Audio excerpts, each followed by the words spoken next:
بسم اللہ الرحمن الرحیم، السلام علیکم۔ اس حکومت کا مسئلہ نمبر 1 مہنگائی، بے روزگاری، غربت، معیشت نہیں ہے۔ اس حکومت کا مسئلہ نمبر 1 ہے عمران خان، جو جیل میں بیٹھا ہوا ہے، قیدی نمبر 804۔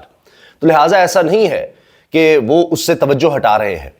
ہر وقت مسلسل ایک ہی بات ہوتی ہے کہ اس کا کرنا کیا ہے، اس کو باہر آنے سے کیسے روکنا ہے۔ تمام میٹنگز اسی حوالے سے ہوتی ہیں، اس میں یہ بات ضرور ہوتی ہے، چاہے ملک سے باہر بھی ہوں، یہاں بھی ہوں، ساری سیاست، ساری حکومت اس کے ارد گرد گھومتی ہے۔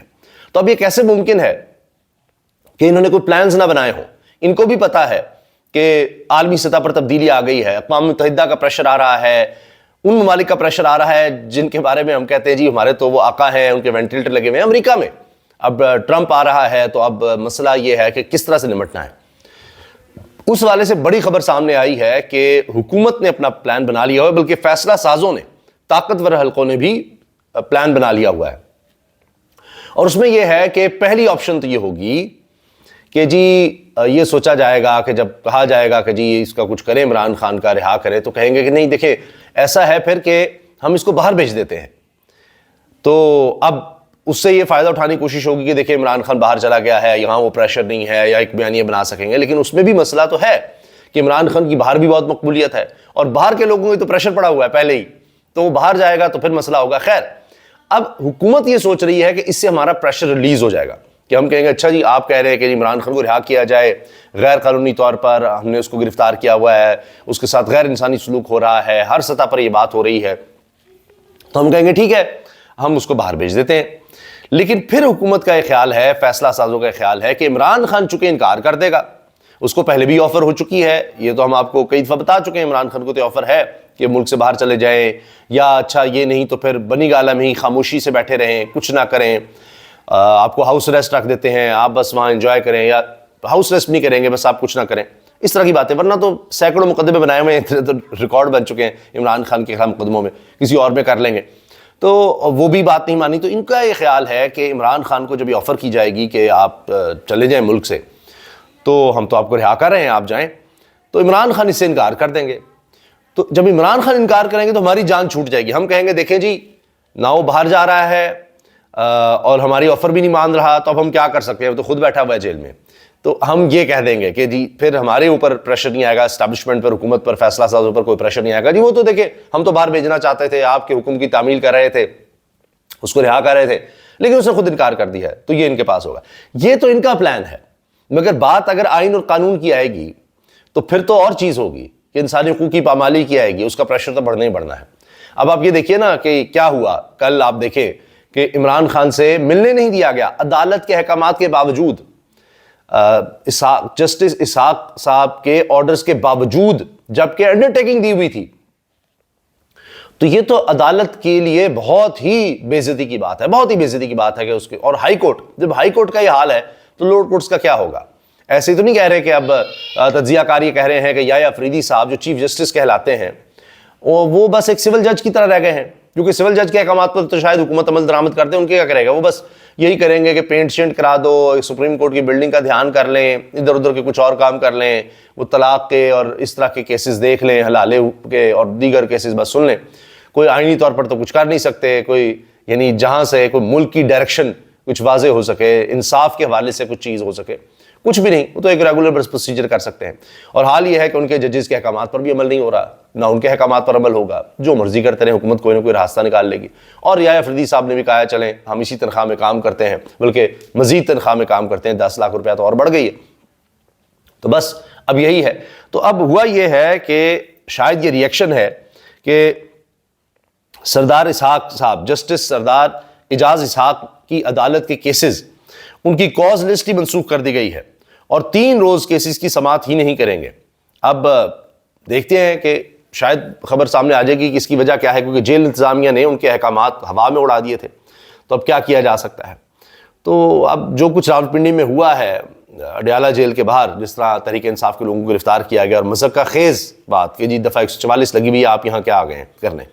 بھئی ان سے ملنے آئے تھے عمران خان سے، انتظار کرتے رہے، ملاقات نہیں کروائی، اور جاتے ہوئے یہ بھی کیا کہ ان کو حراست میں لیا، چوکی میں رکھا، بس یہ بتانے کے لیے، بے عزت کرنے کے لیے، اور کہ جی ان کو کہیں گے دیکھیں ہم کچھ بھی کر سکتے ہیں آپ کے ساتھ، اور نہ تو عمران خان سے ملاقات کرائیں گے، ہمارے لیے عدالت قانون کچھ بھی نہیں ہے، جوتے کی نوک پر ہیں۔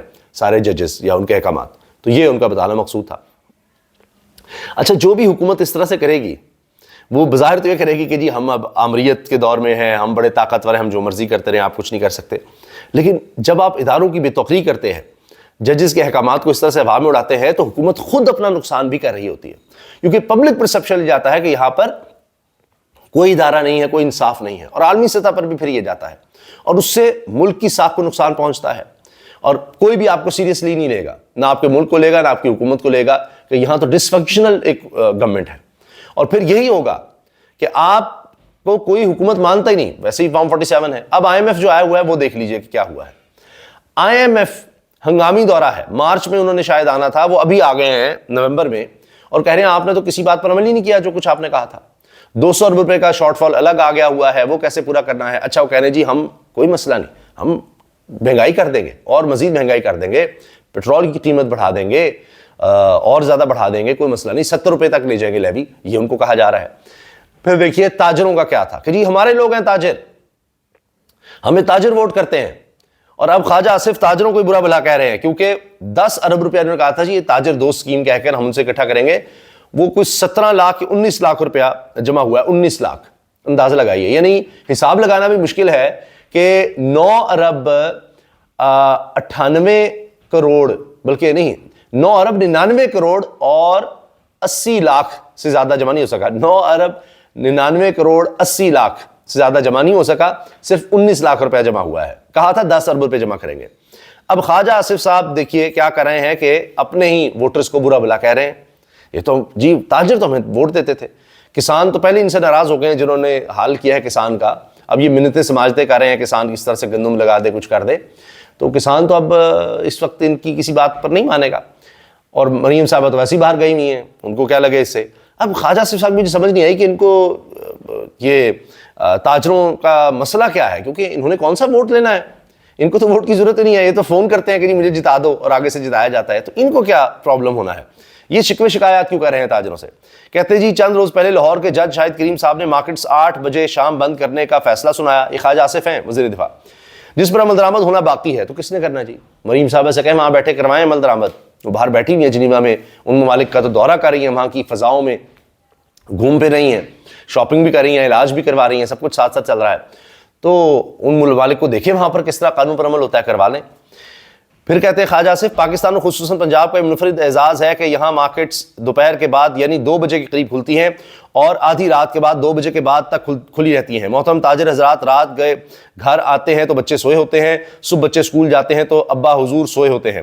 مارکیٹوں کے اوقات کا منفرد اعزاز دنیا میں صرف وطن عزیز کو حاصل ہے. تاجر تنظیمیں ایک بڑی قوت ہے اور وہ ان منفرد اوقات کو تبدیل کرنے کی حامی نہیں. ہم سیاستدان کی بھی سیاسی دکانداری ہے, ہم مصلحتوں کا شکار ہیں کہ ہمارے کاروبار سیاست کو کوئی ذکر نہ پہنچے. پاکستان زندہ باد. بڑی بات ہے جی, آپ کو کسی کی ووٹ کی ضرورت ہی نہیں, آپ ایسی باتیں کر رہے ہیں.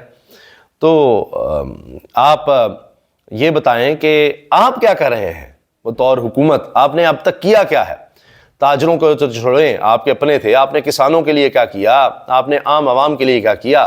آج تک کچھ کیا بھی ہے, صرف باتیں کی ہیں. اچھا, اور ایک بڑی اہم خبر, آپ یہ دیکھیں کہ حکومت کو جھٹکے لگ رہے ہیں, اور اب بجلی کے, جس کا ایک بڑا کہتے تھے او کہ جی میاں صاحب نے جناب اتنے زبردست کام کر دیے ہیں, میاں صاحب ایسے ایسے پروجیکٹس لے آئے ہیں جو ملک کو قرضوں میں ڈبو گئے ہیں. وہ آئی پی پیز جو انہوں نے لگائے برباد کر کے رکھ دیا, اس ملک کو برباد کر کے رکھ دیا, اور جن کو گارنٹیز دی, اب ان سے آپ کہہ رہے ہیں کہ ہمارے ساتھ معاہدے کر لو, یہ کر لو, وہ کر لو. اس سے انٹرنیشنلی آپ کی اور سبکی ہو رہی ہے کہ جی معاہدوں سے پھر جاتے ہیں, یہ کرتے ہیں, وہ کرتے ہیں. نئے معاہدے آپ کہاں سے کریں گے. اب ہوا یہ ہے کہ سولر لوگ لگا رہے ہیں, جو جس طرح سے بھی کسی طرح کسی کے پاس کوئی چیز پڑی ہے وہ بیچارہ بیچ کر سولر لگوا لیتا ہے کہ اچھا کچھ تو میں بجلی کے بل کم کر سکوں, کیونکہ بجلی کے بل اب ناقابل برداشت ہو چکے ہیں. وہ ایک خاتون جو کہ بیوہ ہیں, وہ انہوں نے مجھے بتایا کہ گھر میں صرف ایک پنکھا چلتا ہے, اس کے علاوہ کوئی لائٹ وغیرہ تو ظاہر ہوگی. تو انہوں نے کہا کہ 14,000 روپیہ بل آیا تو ہم نے پنکھا بھی بند رکھنا شروع کر دیا ہے. آپ اندازہ لگائیے, یہ حال ہو گیا ہے. تو لوگ کہاں سے دیں گے بجلی کے بل. تو اب جس کی سکت ہے یا کوئی چیز بیچ کے جو سولر لگوا سکتا ہے اس نے سولر لگوانا شروع کر دیا ہے. تو اب ہوا یہ ہے کہ سولر لگوانے کی وجہ سے جو کمپنیاں ہیں ان کے لیے بجلی کی کھپت کم ہو گئی, ان سے لوگ لے ہی نہیں رہے بجلی, واپڈا سے لے ہی نہیں رہے. IMF نے حکومت سے گردشی قرض کنٹرول کرنے کا پلان مانگ لیا کہ اب کیسے کریں گے. ملک میں 1,30,000 سے زائد صارفین سولر پر منتقل ہو چکے ہیں. سسٹم سے 1800 میگا واٹ بجلی نکلی. 1800 میگا واٹ اب لے ہی نہیں رہے لوگ, اپنی بنا رہے ہیں. سالانہ بنیاد پر بجلی کی طلب 6.4% کم ہو گئی, تو لہٰذا اب ان کی بلنگ بھی کم ہو گئی ہے. سارے ہی سولر لگوا لو گے تو کیپیسٹی پیمنٹ کون دے گا؟ محمد نواز شریف کے عظیم توانائی منصوبوں کی قرض واپسی کیسے ہوگی؟ عزیز ہم وطنوں, یہ بھی تو سوچو. احمد بڑائچ نے سب لکھا ہے, بڑے اچھے جرنلسٹ ہیں, بہت زبردست ریسرچ ہوتی ان کی.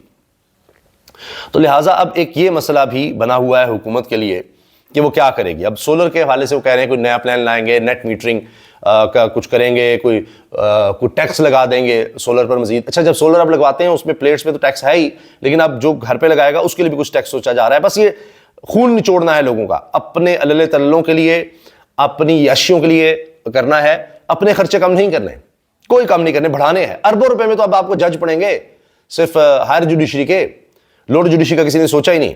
اربوں روپے کے جو ہے ان کو ارب ہار روپیہ آپ نے ان کو دینا ہے سالانہ مراعات میں اور اس سب میں. تو سوچئے کہ کیا بنے گا, یہ حال ہے. باقی جناب, اب میں نے آپ سے عرض کر دیا کہ ٹرمپ کے فون کا انتظار ہے, حکومت کو بھی کہ آتا ہے, تو ہم نے اپنا پلان تیار کر لیا ہوا ہے. اور پھر یہ کہ جی ہمارے اوپر الزام نہ آئے, ہم تو کہیں گے جی ہم تو اس کو چھوڑنے کو تیار ہیں, باہر لے جائیں آپ, یہ تو باہر نہیں جا رہا, کیا کریں اس کا. ہم حالانکہ اس کو ٹارچر بھی کر رہے ہیں, مینٹل ٹارچر دے رہے ہیں, اتنی اس جگہ پر رکھا ہوا ہے, اس طرح سے کبھی نہیں ہوا, ملنے کی اجازت نہیں دیتے, سب کچھ کر کے دیکھا ہے, لیکن یہ ٹوٹ ہی نہیں رہا. تو اب یہ آخری حربے آزمائے جا رہے ہیں اس کو توڑنے کے, کہ جب تک فون آئے تب تک اس کو اتنا توڑ چکے ہوں کہ یہ کہے کہ اچھا میں چلا ہی جاتا ہوں باہر, تو مجھے تو تم یہاں گھٹن میں مار دو گے. ہوتا ہے کہ انسان, موت تو ایک دفعہ آتی ہے, لیکن روز انسان کو ذہنی ٹارچر کر کر کے اس کو کمزور کیا جائے, یہ بھی ایک کوشش ہے. اجازت دیجیے, اللہ حافظ.